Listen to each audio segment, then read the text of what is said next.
Okay, Bismillahirrahmanirrahim. Assalamualaikum warahmatullahi wabarakatuh. Good afternoon, everyone. We are from Group 1. We are going to present a presentation about English literature history. Before we start, we would like to introduce ourselves. My name is Muhammad Rahman. My name is Abel Williamson. My name is Iqbal Rashid. So we're going to explain about English poetry history, like from the introduction. So the introduction, poetry is a form writing that uses writing, sound, and meaning to express feelings, thoughts, or ideas in. That's been a topic of often powerful way, unlike regular speech of writing. Poetry often uses special techniques like rhyme, measure, and metaphor to create a deeper impact. It has been used through history to tell stories, celebrate gods, express love, and more. So we're gonna first one we're gonna explain about all English like Angelo and Saxon poetry. Right. All right. Okay. For the first one, I'm gonna tell about the features of the old history poetry. So the first one is passed down orally. That means poetry is not only to start because it doesn't have a poetry in this area, in this era. The second, rely on strong writing and repetition of concept sounds. That means everything is possibly of the sound in the poetry is not be accountable.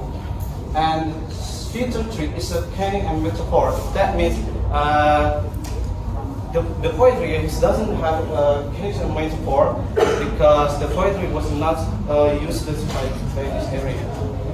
And the keywords. For the keywords, we have to. The first is Beowulf, the most famous Old English epic, is explores them of heroes and faith. So the Beowulf have created a poetry to tell about the hero of Beowulf, right? And the second is the Deceiver and Wanderer, a sad that explores this of exile, loss, and the temporary nature of life. For the themes, we have included heroism, faith, and religious elements that mix early Christian influence with pagan traditions. All right, so this is example the poetry from Beowulf and William Wether Lawrence. And we are sorry because the PNG is not the highly this like it's like this poetry and this the title of the William Wether Lawrence. Next. So the two is Middle English poetry. This area we come from 1066 and to 1,500. Sorry. All right. For the feeders is the normal context brought a strong influence in English, marking the shift from Old English to Middle English because this poetry was delayed because the French was a come to the English and they want become from Old English to Middle English poetry. Next, poetry began to use rhyme and more regular method. So the second one is poetry have more writing, more sound, and more regular matter. This was very mixed rule about poetry. And The keywords. For the keywords, we have two. For the first one is the Canterbury Tales by Geoffrey Chaucer, a collection of stories told by pilgrims on their way to Canterbury. And the second one, Sir Gawain and the Green Knight, an example of the revival of alliterative verbs. Alright, for the term, we have include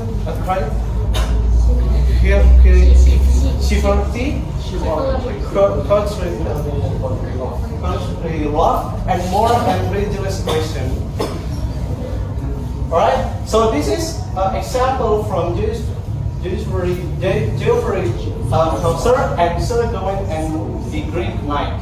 So this is an example of the poetry. So the next one is the Renaissance period from 1500 till 1660.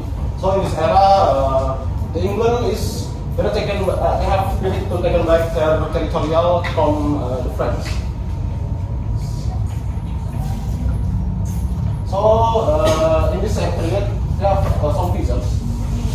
The first one is the Renaissance brought a renewed interest in the classical learning and humanism, emphasizing the potential of human achievement and beauty of the natural world. So in this period, they used to use humanism themes. So they many writing for social and human achievement.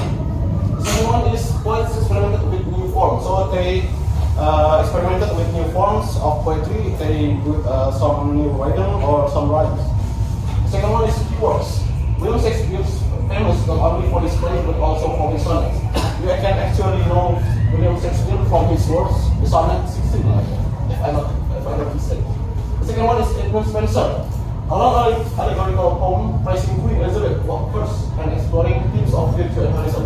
So the Edmund Spenser write many of poems that praising Queen Elizabeth I and many heroism.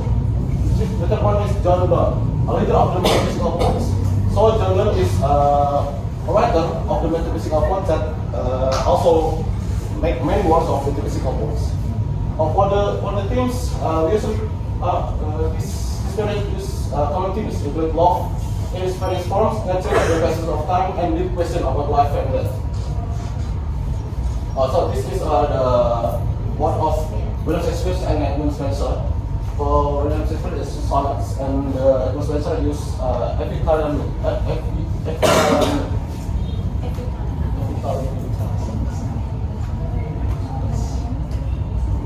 One is the Restoration and 18th century, from 1660 until 1798. So in this era, in this period, they restored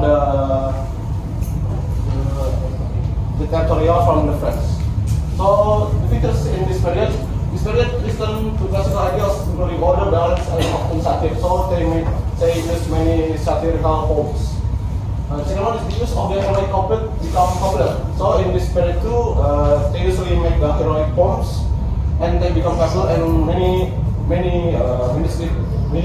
civilization, many society reads them. And then keywords. John Milton, his epic poems, Paradise Lost, tells the story of the fall of man. Second one is Alexander Pope, known for his witty or satirical verse. The third one is Jonathan Swift. His verse also presents social and political issues. So in this period, many of the writers use satirical and political issues. And the themes is this period often deals with themes of social justice, morality, and humanism. And this is the work of John Milton and Alexander Pope.